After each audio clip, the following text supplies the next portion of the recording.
180 या फिर वानखेड़े में कहा जा रहा है कि रन बरसेंगे और ऐसे में जो स्कोर है वो 200 के पार भी जा सकता है। इसको लेकर शोएब अख्तर आपका आंकलन? मेरा ये ख्याल है जी, देखें वो ये सोचने की शायद आपकी बॉलिंग कमजोर है, लेकिन अगर आप 2016 से लेकर 2026 तक स्टैट्स निकाले ना इंडिया के, तो इंडिया नॉकआउट में बहुत ही अच्छा खेलता है। वो कभी भी बाहर नहीं हुआ नॉकआउट से। अब मैं पिछला अगर आप देख लें, जिम्बाब्वे से लेकर अभी तक देख लें, तो आपके सारे नॉकआउट्स ही चल रहे हैं। तो नॉकआउट्स में जितना प्रेशर आप अच्छा ले लेते हो, मेरा ख्याल है बहुत कम टीमें हैं दुनिया में अपार्ट फ्रॉम न्यूजीलैंड, ऑस्ट्रेलिया, वो इंडिया भी उसमें आती है कि जो नॉकआउट्स में बहुत तगड़ा खेलते हैं। तो प्रेशर लेना आपकी एक बहुत अच्छी खूबी है। दूसरा आई थिंक प्रेशर जो है वो इंग्लैंड पे है। मेरा नहीं ख्याल प्रेशर इंडिया पे है। प्रेशर इसलिए इंडिया पे नहीं है कि इंडिया प्रेशर लेना सीख चुका है। वो 1-1.5 बिलियन बंदे का प्रेशर ग्राउंड में भी ले लेता है और उसके साथ साथ वो परफॉर्म भी कर देते हैं। जी कैफ कैफ भाई आइए, क्या कहना चाह रहे हैं? नहीं, मैं यहाँ पे ऐड करना चाह रहा था कि आप ना 200 बोल रही है। ये 200 वाला यहाँ वानखेड़े में 200 वाला पिच नहीं है। ये जो पिच है ये बदल चुका है। ये पहले एक रिकॉर्ड था, इतिहास था कि यहाँ पे आईपीएल में 200 बनते थे, पर इस वर्ल्ड कप में, इनफैक्ट पूरे वर्ल्ड कप में, मतलब पूरे वर्ल्ड कप में 200 वाले मैचेस बहुत कम हुए हैं। क्योंकि ये वर्ल्ड कप में, क्योंकि ये आईपीएल नहीं है, क्योंकि ये बायलैटरल टूर्नामेंट नहीं है। वर्ल्ड कप का अलग दबाव होता है प्लेयर्स के ऊपर। तो हमें यहाँ से बोलना 200 वो आसान लगता है। 200 बनाने में बहुत मुशक्कत करनी पड़ेगी। हाँ, बन सकता है 200 अगर अभिषेक शर्मा ने अच्छा शुरुआत दे दी, संजू सैमसन की पार्टनरशिप लग गई, जहाँ पे आपने 50-60 रन लगा दिए बिना विकेट के, वहाँ से 200 बन जाएगा। पर वहाँ पे अच्छा खेलना होगा। 200 बोलने के लिए आसान होता है, पर 200 इस विश्व कप में रोमाना नहीं बने। ये आईपीएल की स्टैट मत लेके आओ यहाँ पे। आईपीएल का स्टैट, बायलैटरल का स्टैट मत जोड़ो। और जो वानखेड़े की पिच है, ये वैसी पिच नहीं रह गई। यहाँ पे 200 नहीं बन रहे। ठीक है क्या भाई, बस वानखेड़े के बारे में दर्शकों को इतना जरूर जान लेना चाहिए, अगर मैं गलत नहीं हूं तो 2017 से वानखेड़े में टीम इंडिया ने एक भी मुकाबला हारा नहीं है। मैं खेल पत्रकारों का रुख करूंगी, लेकिन उससे पहले शोएब भाई मैं आपसे जानना चाहती हूं इस पूरे टूर्नामेंट पे इंडिया की जर्नी जो अभी तक आपने देखी है, मतलब हर मैच में हमने देखा है कैसे इंडिया का एक खिलाड़ी सामने आता है और वो हीरो की तरह उस मैच को निकाल ले जाता है, अपने कंधों पर टीम इंडिया को जिता ले जाता है। क्या आपको लगता है कि इस पूरे टूर्नामेंट में टीम इंडिया की सबसे बड़ी एडवांटेज और मजबूती यही रही है? यार रोमाना, कब दो चार चीजें हैं। पहली बात तो ये कि आपके पास पक्के बैट्समैन पूरे हैं। दूसरा अभी ये देखें कि शुभमन गिल को बिठाया हुआ है, केएल राहुल जैसा क्वालिटी बैट्समैन भी बाहर बैठा हुआ है और फोर्सफुली लाया जा रहा है संजू सैमसन को और कहा जा रहा है कि ईशान किशन तुम भी आ जाओ और मैच खत्म करके दो। आपके मैच खत्म करने वाले भी हैं, आपके पास पक्के बैट्समैन भी है। लेकिन खूबसूरती आप ये देखिए, कैफ इस बात से एग्री करेंगे, वो बैट्समैन है यार, कितना खूबसूरत चेहरा संजू सैमसन। कोई आड़े नहीं मार रहा, कोई बल्ले नहीं चला रहा, कोई कुछ नहीं है। जब मैच उसने 50 कर लिया, उसने कहा यार दोबारा स्टांस लेता हूँ, मेरा अगला 50 मैच शुरू हो गया। कोई अपच नहीं खेला उसने, डाउन टू द ग्राउंड खेला।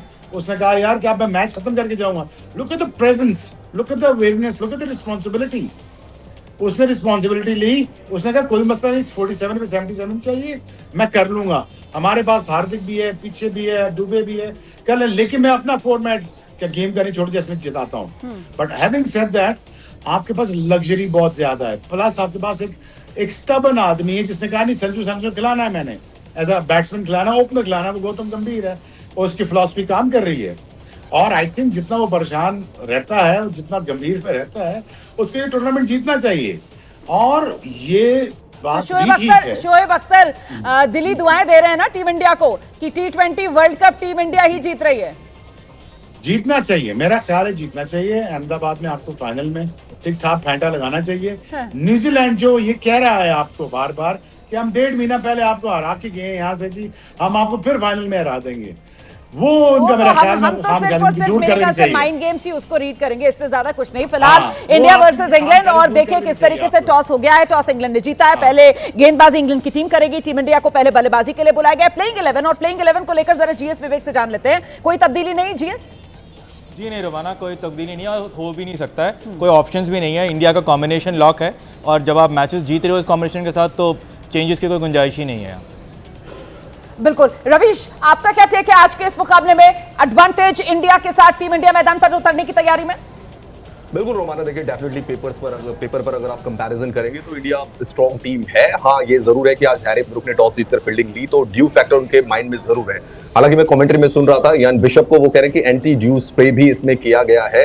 तो लेट्स सी कितना ड्यू आता है यहाँ पे। मुंबई वानखेड़े में ड्यू तो पड़ता है, बट इंडिया अगर टोटल 180 प्लस चला जाएगा, डेफिनेटली इंग्लैंड की बैटिंग लाइनअप पे डेप्थ है। आदिल रशीद 11वें नंबर पर है वहां पे, he can bat as well, तो डेप्थ है उनकी बैटिंग लाइनअप पे। बट अगर आप 180 पार जाते हैं रोमाना, तो इंग्लैंड के लिए भी यहाँ पे चेस करना इतना आसान नहीं होगा, बिकॉज मेरे को ऐसा लगता है कि इंडिया की बॉलिंग लाइनअप सुपीरियर है, वो रेस्ट्रिक्ट कर सकती है वहां पे इंग्लैंड को। तो एडवांटेज इंडिया है। आप अपनी होम टर्फ पर खेल रहे हैं, वानखेड़े आपका लकी स्टेडियम भी है। मेरे को लगता है इंडिया को बड़ा स्कोर बनाना चाहिए यहाँ पे। आपको लग रहा है बड़ा स्कोर बनाना चाहिए, और कैफ भाई कह रहे हैं कि 200 के नंबर के पास मत जाइए क्योंकि वो आईपीएल का मुकाबला नहीं रहने वाला है। लेकिन कुल मिलाकर आज का ये मुकाबला, और जब टीम इंडिया के धुरंधर कैफ भाई इस मैदान पर उतरेंगे तो जाहिर सी बात है ये नई टीम इंडिया है और इसका वो नया टेम्पलेट है, उतरो और पहली ही गेंद से सीधा हिट। उसी टेम्पलेट के साथ ये खिलाड़ी मैदान पर धुरंधर बनते नजर आएंगे आज।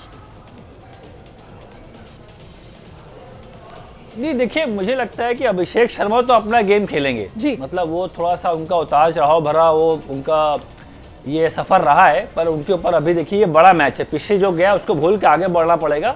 और आपने अगर बड़े मैच में आपने सेमीफाइनल में स्कोर किया, मैन ऑफ द मैच का अवार्ड जीता, तो फिर लोग आपकी तारीफ करेंगे, तालियां मारेंगे। पर अभिषेक के साथ साथ संजू सैमसन, देखिए संजू सैमसन की मैं बात करूं, वो ऑन मेरिट खेलते हैं।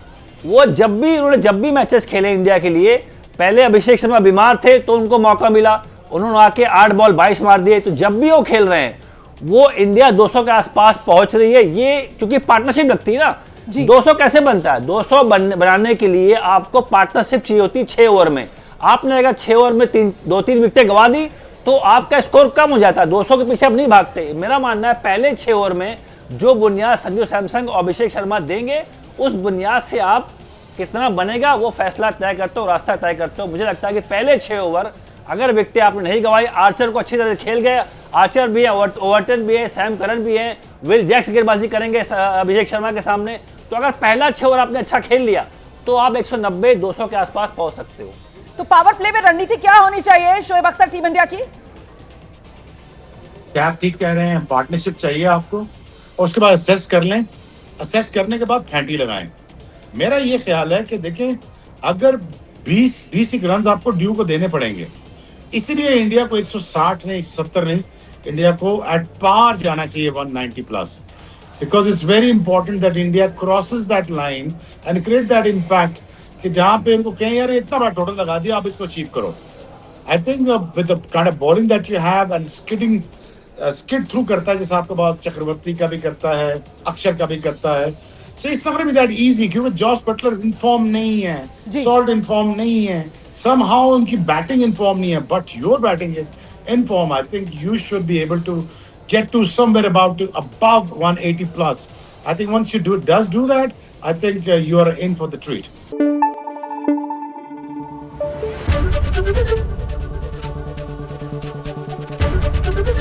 ABP न्यूज़ आपको रखे आगे।